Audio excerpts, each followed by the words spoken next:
The ultra-low emission zone ULEZ is going to expand all the way to cover the entire Greater London, pretty much to the M25. I first covered this in a video about 6 months ago, warning that it would happen. It's now happened, and I've just posted this other video as well, which has created a lot of debate and discussion. Recently, I was conference coordinator at the London EV show, and I took the opportunity to grab hold of a couple of speakers there, no less than Quentin, formerly Top Gear presenter, motoring guru, TV expert, etc., and also Ian Plummer from Auto Trader, who really have their finger on the pulse of the market to see what they thought of the forthcoming ULEZ expansion, which comes into force at the end of August 2023. Here's what they had to say. ULEZ expansion has been confirmed. What's your thoughts regarding that? Well, I think the fundamental requirement for us all to transition towards cleaner forms of mobility is definitely something we share. We're doing all we can to promote any vehicle, whether it be pure electric through the hybrid or a cleaner diesel and petrol, which are still very viable solutions for many people, to promote those solutions as the next best step. Now, many people can't leap all the way to a pure electric, but they can maybe take a jump or maybe a good step towards maybe a Euro 6 diesel.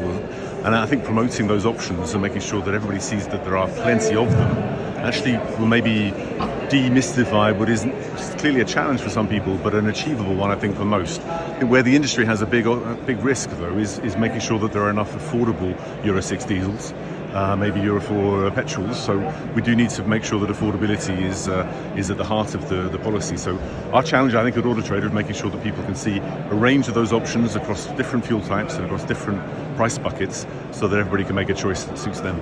I think it's a very interesting point that you raised there, particularly in light of being from Auto Trader, is that everybody focuses on the cost of living crisis that we're having at the moment, but we also have a problem with the car trade, don't we? We don't have enough cars, we don't have enough used cars, and the prices are rocketing. So I think 47% up on pre-pandemic prices for used cars on average. So is it just too harsh to be introducing this at this time?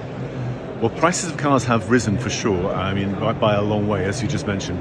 But actually what you find when people are coming in looking for a car today, they're bringing usually an existing car. Now, for the majority of people, that therefore means they're bringing back an asset that very strangely in our industry has gained in value, and they've got a positive equity situation. So their cost to change is actually relatively limited in terms of the impact of that new price. Their start point is much healthier than it ordinarily would have been. So I don't think that is, as yet, getting in the way of most people. The increase of interest rates as well, we're seeing very limited APR increases on used cars, so actually retailers have dampened the effect of the interest rates increase by reducing their own commissions in order to make sure that cars will remain attractive for as many people as possible. Another concern some of my followers had was that will their cars that are non-ULEZ compliant, are they suddenly going to lose value?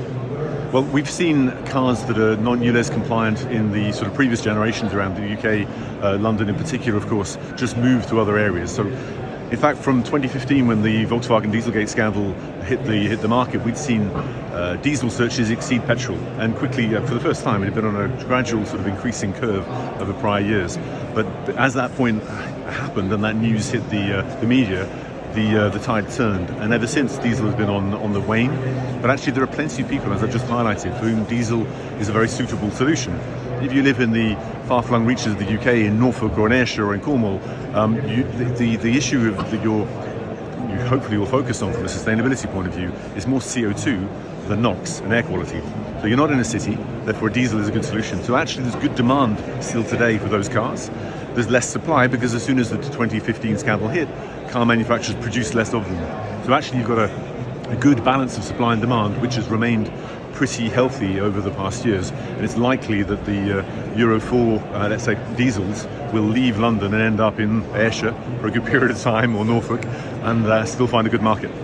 Well, I think it's bad timing, really. I think you have to do something to reduce the air quality or improve the air quality in London, because we all know it's really, really dire. And there are direct links to cancer and dementia from PM 2.5s, ultrafine particles, PM 10s. But I mean, it's going to put a drag on the London economy. It's going to disable a lot of people who are trying to get into London. So I also think, there's no good putting pinch points like the cycle lane on Park Lane, which causes more pollution if the ultimate goal is to reduce pollution by letting less diesel vehicles into the town. So along with proper road management, so you don't get these pinch points because stationary cars and vans produce so much more pollution.